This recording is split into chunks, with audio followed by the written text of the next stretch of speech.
CPM General Secretary Sitaram Yechury and various meetings were called by the state government as well as by the party, calling for peace and calling for stoppage of this violence, but nothing of that has worked. So they start this violence, they create this murderous attacks and these tensions, and from the facts that we have given you, it is clear that this has not come accidentally. This has come on the basis of preparations, and if you go through the material that we have given you, in many places, large number of arms and bombs and explosive materials were recovered from RSS centers, and this is the part of a planned attack that they have mounted.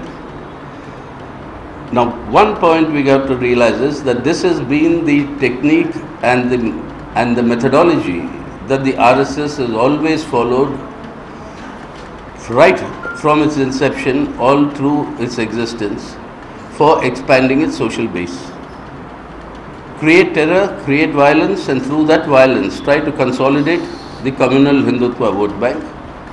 And that is the sort of polarization that they seek through the use of terror and violence. Every single judicial inquiry instituted to inquire into communal rights in independent India, every one of them has indicted the RSS or its political arm, earlier the Janasangh, later now the BJP, as being singularly responsible for sparking these riots and this violence. Every one of them. And this is their history, and this is what they have been up to, and this is what they are doing. Secondly, this is their character and history, and this they are trying to intimidate us. People in Kerala have answered them before. They'll answer them once again. And this is a methodology that they are now employing as per media reports that have now come out in Bengal. So it was not accidental that the RSS chief in the Vijayadashmi speech mentions Bengal and Kerala, that they are doing similar activities of collection and storage of arms and explosives in Bengal with a view of sharpening communal polarization. And that this is their methodology, and this is how they work. This, we think, is completely antithetical to the secular democratic foundations of our constitution. And this is something that is not acceptable. But this rejection of their politics will be done through democratic methods, and democratically, as they have been rejected by the people of Kerala in the past, they will continue to be rejected. And these activities will and are being replied in democratic manner by the people of Kerala effectively, and that will continue. The second major point we want to understand is that why is this sort of a thing happening today? This Modi government has brought our country into a complete mess. Today, once again, the data has come out that the manufacturing growth in our country in the last year has been 1.2%, the lowest in the last 20 years. The lowest manufacturing growth in the last 20 years, and manufacturing is the key component, if not the most dominant component, of gross value added in the economy. Manufacturing sectors fall to such a massive levels is a clear indication that employment has fallen in a very big way. There is actually a fall in employment. It's not a fall in the rate of growth of employment. There's a fall in absolute employment in our country. The demonetization in GST, now everybody is talking about things that we have been saying for months before, but I'm glad they're also coming in, they're joining this, the recognition of the reality of what this Modi government has done. So the anger that is brewing amongst the people and the discontent that is growing against the people, which is to be seen in various expressions of struggles and protests. You have the Kisan protests all over the place, and particularly now in Chhattisgarh, one of the BJP states where it is now they have erupted.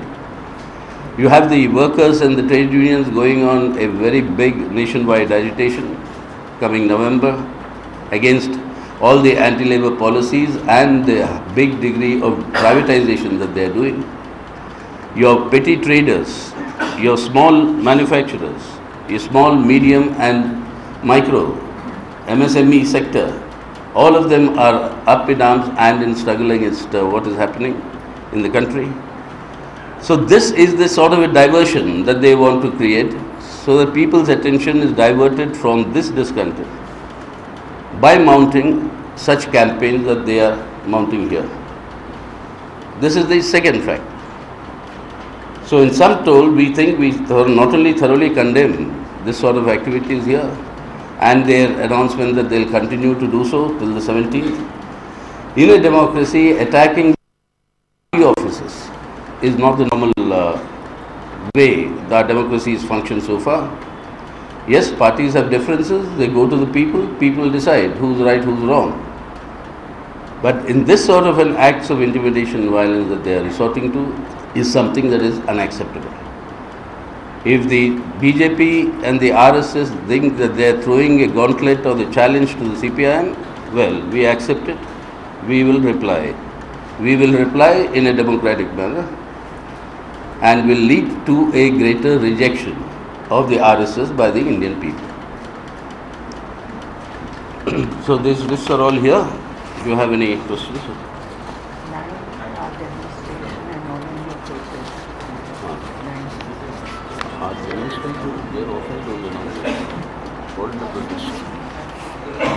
When there is a violation of law by RSS leaders in Kerala, why the government is shying away from taking action? For example, the case of Bhagavat, or even one Shashikala, the kind of illuminate, speeches, people making out around Kerala.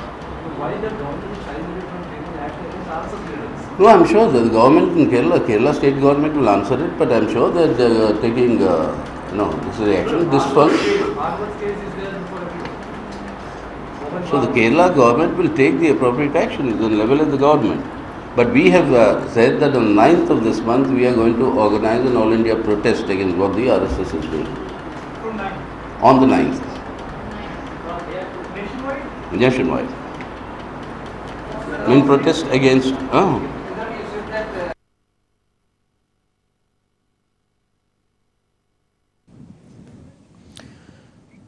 CPM General Secretary Sitaram Yechury